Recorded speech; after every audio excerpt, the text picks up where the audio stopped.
Okay, let's read Exodus starting with chapter 8, verses 1 through 4. And we'll start out with the Wycliffe version, and then we will read the King James version.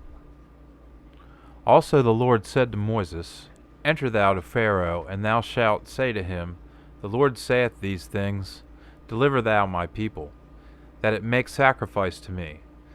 So that if thou nilt deliver, lo, I shall smite all thy termes with paddocks, and the flood shall boil out paddocks that shall sty, and shall enter into thine house, and into the closet of thy bed, and on thy bed, and into the house of thy servants, and into thy people, and into thine ovens, and into the reels of thy meats, relish of thy meats, relvice, something. And the paddock shall enter to thee, and to thy people, and to all thy servants. And now the King James Version. And the Lord spake unto Moses, Go unto Pharaoh, and say unto him, Thus saith the Lord, Let my people go, that they may serve me. And if thou refuse to let them go, behold, I will smite all thy borders with frogs, and the river shall bring forth frogs abundantly, which shall go up and come into thine house, and into thy bedchamber, and upon thy bed, and into the house of thy servants, and upon thy people, and into thine ovens, and into thy kneading troughs. And the frogs shall come up both on thee, and upon thy people, and upon all thy servants. So ends the reading.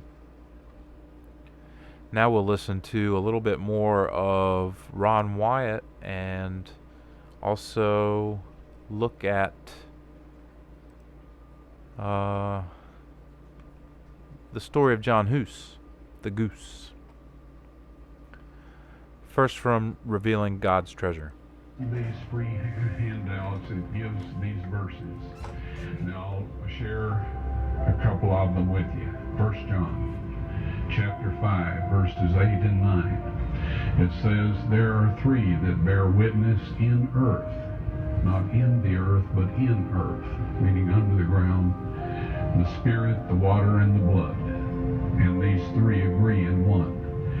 Then verse 9 it says, If we receive the witness of man, the witness of God is greater, and this, speaking of the blood and the water presented to our hearts and minds through the power of the Holy Spirit. This is the Father's witness and testimony of His Son. Now in a court trial, a witness gives a testimony. That testimony becomes evidence or proof. Right. That is one of the standards by which evidence can be entered into courts. Now, there's Mount Sinai. There's the geographic points there on Google Earth again. And they put up fences. They have a guardhouse and stuff and a warning sign. So I guess it's not too hard to find it. And back in 1984, Mr. Wyatt was there. Let's read about John Hus. The opposition. As the opposition to Hus grew, pressure of many kinds was put on him. First, 45 statements purported to be Hus's teachings were condemned. Then preaching was forbidden in all the chapels. Then, when Hus refused to stop preaching, he was excommunicated by the archbishop. Soon he was summoned to Rome for trial, but, knowing that he would never escape Rome alive, he refused to go and was excommunicated by the Pope. Even this was not enough. Prague was put under the interdict so that no religious services could be performed in the entire city. Gradually, the might of Rome was squeezing Hus into a corner. In pity for the citizens of the city, and so that the interdict could be removed, Hus left and returned to the area of his hometown.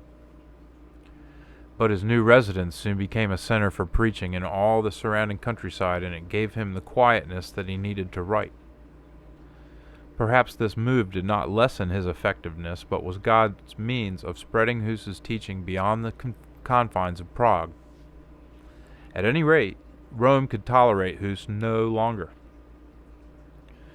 He was summoned to the Council of Constance in 1414, a council meeting called to settle the papal schism.